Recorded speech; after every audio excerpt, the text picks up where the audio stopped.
Hola, nombre es Willow y bienvenidos a mi show de cocina. Oh, discúlpame, parece que olvidé una casa. Eso es mejor, hace que hoy estaremos cocinando pan de nubes. Ahora probablemente te estés preguntando qué es el pan de nubes. ¿Cuáles son los ingredientes? ¿Dónde empiezo? Bien, te tengo cubrito. Este plato incluye huevos de extracto de vanilla, de almidón de maíz, de azúcar y colorante de alimentos. Vámonos a empezar. Primero se toman 3 huevos y separar los jugos de las claras de huevo.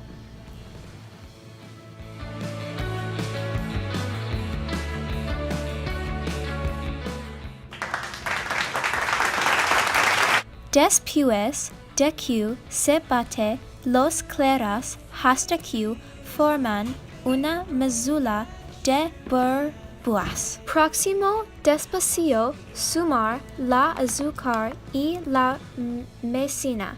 Las medias aparecerán en la parte inferior de la pantalla.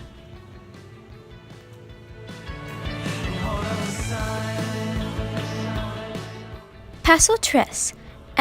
Añadimos en un chorrito de vanilla. No había ninguna media extracta, así que agregué un tapatía.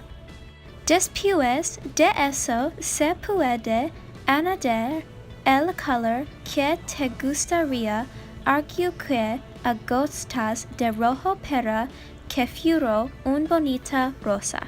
Después de todos los ingredientes se añade un batir hasta una textura esponjosa firme. Este próximo me llevó mucho tiempo, como pueden ver.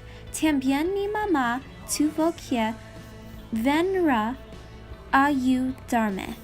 Una vez hecho esto, se pone la mezcla en la bandeja antiadherente y empezar a formar una bola como formar después de ponerla en la horno durante 30 minutos. Una vez que está todo cocinado, se puede romper por la mitad y ver la nube mágica que creo.